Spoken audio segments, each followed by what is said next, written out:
Hazards. Objectives. Explain the concept hazards. Give example of hazards. Explain the impact of various hazards. Differentiate among hazards, exposure, and vulnerability. Explain vulnerability and why certain sectors of society are more vulnerable than others. Concept map. Hazards, exposure, vulnerability, sensitivity, adaptive capacity. Internet play of disaster mitigated by emergency management cycle. Preparedness, prevention, mitigation, response, recovery. Hazards. According to Earth science, the planet was formed from the various interactions of elements. On its surface, mountains and volcanoes were formed by tectonic plates which were moving against one another. It was continuously shaped by storms, earthquakes, volcanic eruptions, and floods, all of which are considered today as hazards.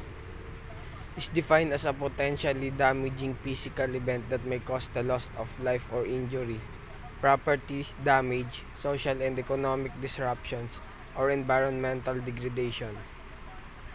Classification of hazards. Natural. Geological hazards originate in solid ground.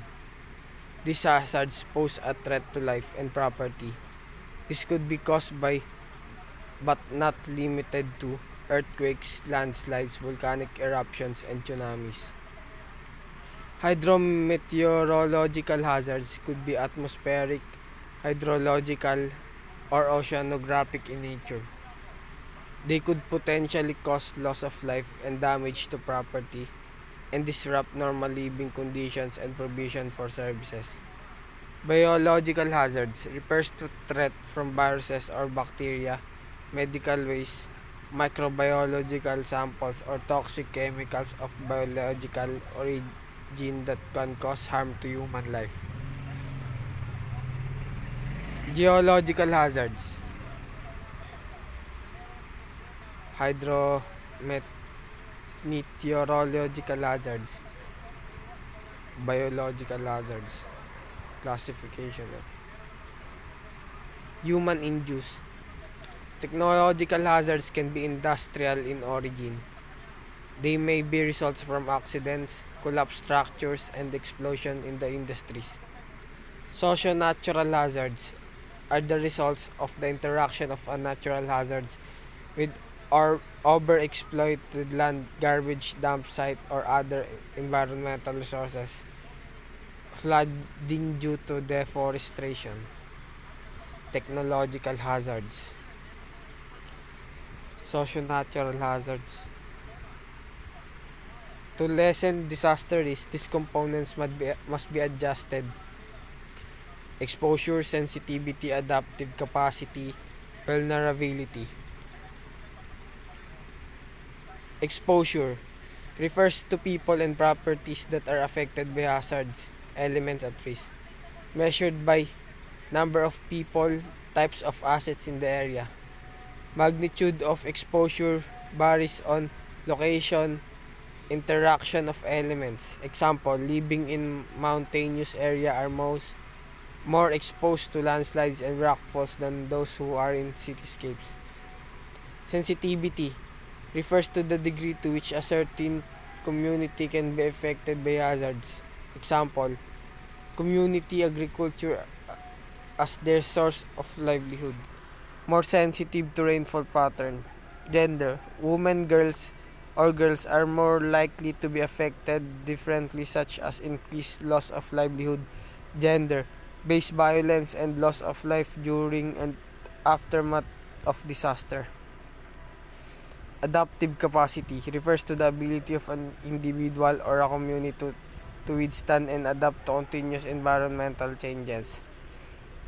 Depends on their access to and control or natural human, social, physical, and financial resources. Individual or community should optimize the use of their resources. Vulnerability refers on how people and the difference among them contribute to the situation or context wherein they operate. Types of vulnerability. Social. women, migrants, education, peace and order, religion, culture, health, nutrition. Psychological, trauma of loss. Physical, money and houses, economic factors. Exposure can be essential aspect. Impacts of disaster. What direct? Physical effects such as destruction, damage, death, injury. Indirect, disruption or damage to utility service. Intangible, psychological challenges from the direct indirect intangible losses. Social impacts, housing, health, education, transportation, political instability. Economic impacts, example, a phenomena can temporarily shut down the production of industries. Environmental impacts, example, disaster creates substantial environmental degradation and ecological imbalance which lessens quality of people's lives. Hazard map. Hazard mapping is the process of identifying the spatial variation of hazards, events, or physical conditions.